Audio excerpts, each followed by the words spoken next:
So Zach asked me to scream. Yeah, that means it's going to blow your speakers. So I hope you didn't watch this video with your speakers very loud because I might have just blown them. And I apologize in advance. It was Zach's fault, just to let you know. Okay, probability. Parker, we aced it. What's another one we should look at?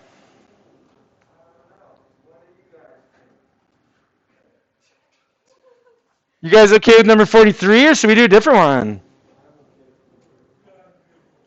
You already know how to do 43? Let's do 43. So let's give Dawson and Ben Danes another extra credit point.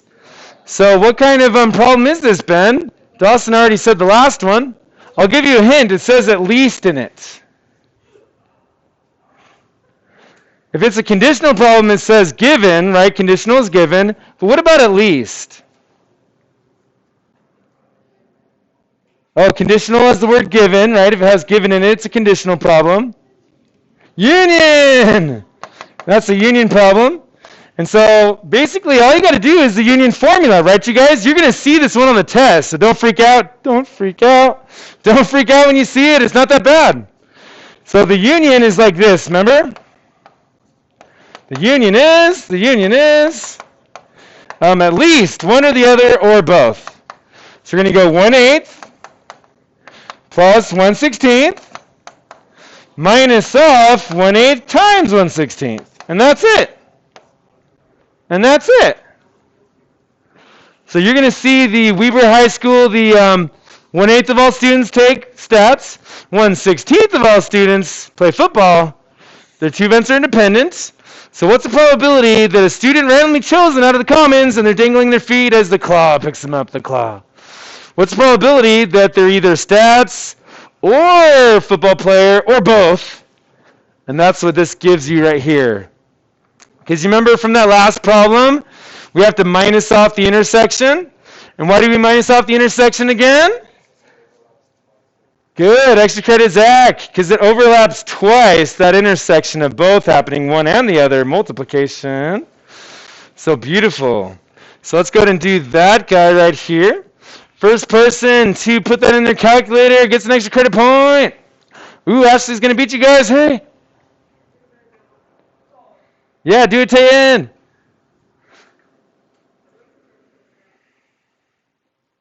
I think it's going to be like 128 or something, no? 16 up here.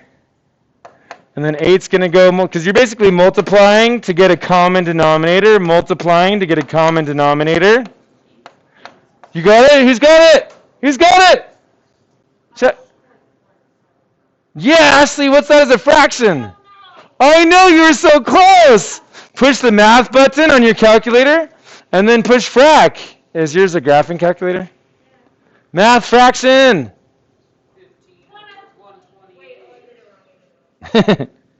I nearly did it wrong too. Let's fix that.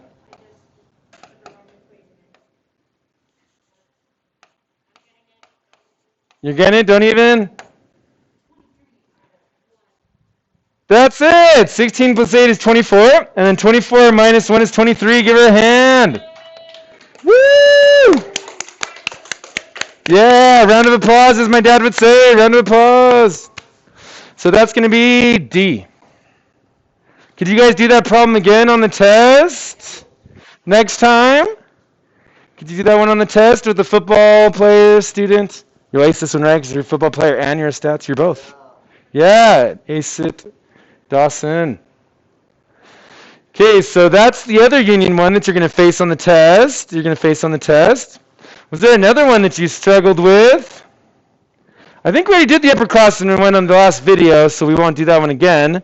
But if you want to see it for 2 seconds, upperclassmen times who rides the bus, divided by upperclassmen who times who rides by the bus, 67.9%, plus underclassmen who rides the bus, 0.829. And so that's going to give us that number. Yeah. Take a picture. Watch the video.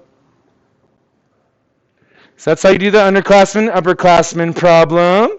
Ooh, I like this one. 2 extra credit points for the first person to get this one right.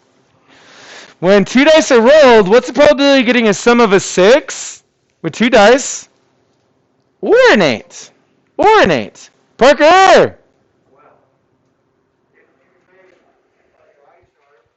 What? Dice chart! Make that dice chart! You behind the screen watching this video. Make a dice chart. Did you look at your dice chart too? You memorized his dice chart! Give him a hand! Woo! It's in his heart. He sees it. He sees the dice chart in his head now.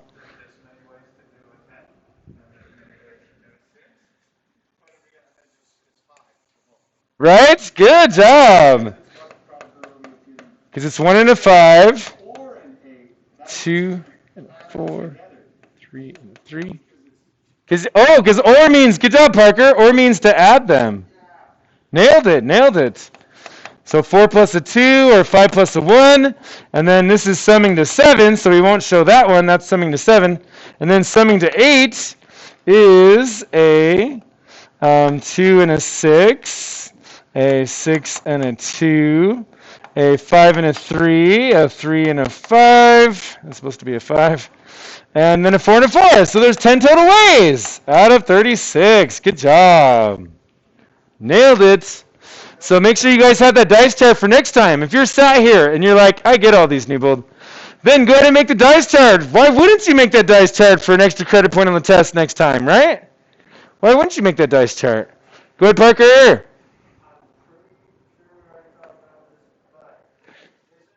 This is the dice chart behind the screen that we're talking about. Here's the dice chart you guys want to copy down for extra credit on the test, and you get to use it on the test.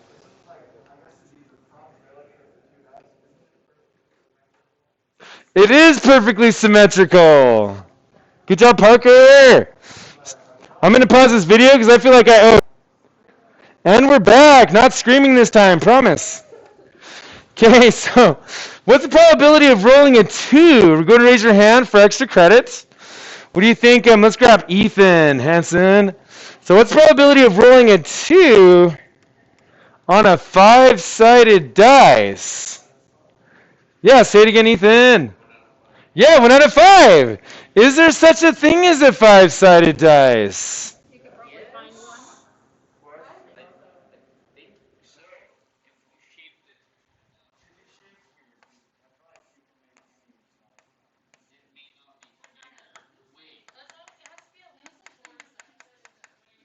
Could it be like a pyramid? But you have a 5th on the bottom.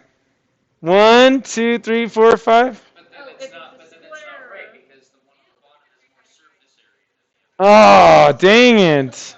It is 5-sided though.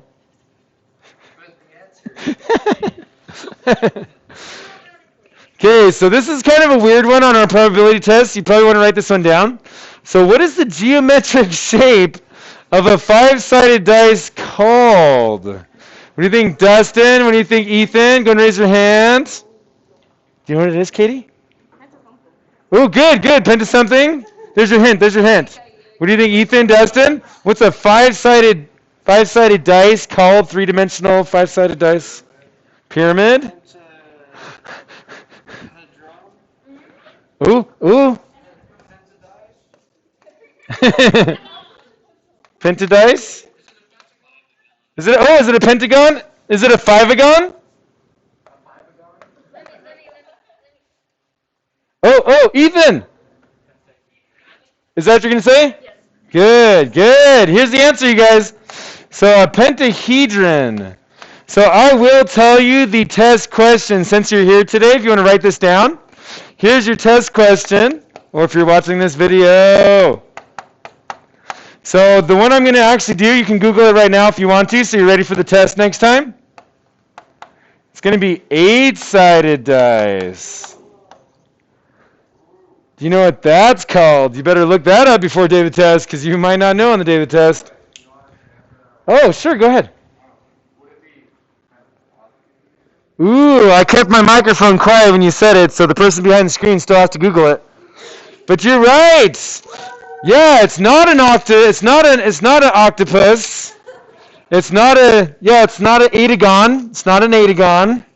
But it is the one that you said. Everybody write down what he said. Did you hear what he said? Ben Stewart, did you hear what he said? Write it down. That's for the test. If you know the basics and if you know about Right? Now I'm a little bit worried about this one, you guys, on the test. So what about rolling a six-sided die and flipping a coin? Right? That's two events happening at the same time. So what's the probability of getting a 3 and it landing on heads? Do you guys agree, disagree? Ooh, Tayton agreed! And so did Parker. Did you agree, Parker, or a different answer? You agreed. So Tayton, let's give you 2 extra credit points. If you can describe how she got 1/12. This will be the Zach method, which is multiplication. So what do you think, Tayton? What's the probability of getting a 3 on a 6-sided die? What do you think, Tayton? Getting a 3. Yeah, 1 over, you said it. 1 over 6. And then what's the probability on a coin getting heads on a coin? Say that again. 1 over 2. And so what are we going to do with those to get 1/12? Multiply them! That same answer on the test, you guys. That same answer on the test. So 1/2 times 1/6 is going to be 1/12. The only reason why we can multiply them is because they're independent. You can do them at the same time. If they were dependent, you would not be able to multiply them. No, you would just add them. You would just add them. Good job. Extra credit, Kimberly. Nice. Okay, beautiful. Okay, so now I think we already did this one, but I just want to make sure you guys are definitely going to ace this one because this same exact question will be on the test. So you roll 5 dice. How many combinations can you roll with 5 dice?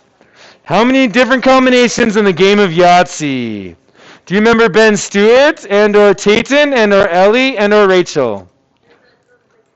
It is the big number. Do you remember Ben Stewart or Tayton or Ellie? What's that big number for 5 dice? Tater, Ben Stewart? 5 dice. How many combinations? I'll start listing them. 1, 1, 1, 1, 1, 1, 2, 1, 1, 1, 1, 1, 1, 1, 1, 2, 1, 1, 1. Tayton, what is it? Or Ben Stewart? Good job, Rachel. Good job, Ellie. I read your mind. Extra credit. How would you find it? Yeah, we can count them. 1, 1, 1, 1, 1. 1, 1, 2, 1, 1.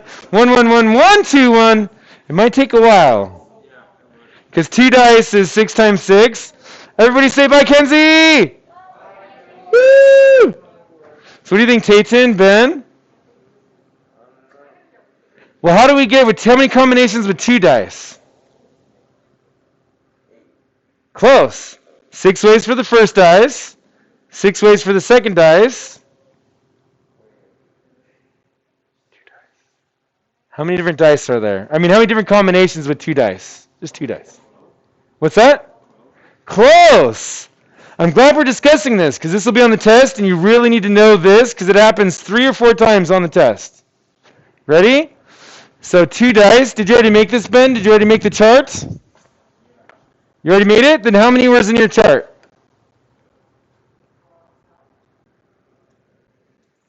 6 ways for the first dice. 6 ways for the second dice. 6 times 6 is? 36 different combinations with 2 dice. So when we're talking about 5 dice, you're going to have to do the same thing. Is it addition, counting, or is it multiplication? Yes. So to save you a buttload of time, because I was thinking about it, Ben, if you did, during the test, if you started counting all the ways of rolling the dice, I think you might be here probably for a month, and then you would come up with the right answer. Because it would take you a long time to count 7,776 ways. Different combinations of our 5 dice. So just make sure you multiply with your calculator so it doesn't take you so long. Does that make sense now? Multiplication for each dice. I think on the test we do 5 dice, we even do 3 dice, and we do 2 dice. So you need to know all those ways on the test. Beautiful, beautiful. Okay, beautiful. I think this is definitely a long enough video. 15 minutes. Okay, everybody say goodbye on the video. 3, 2. Say it again in unison. 3.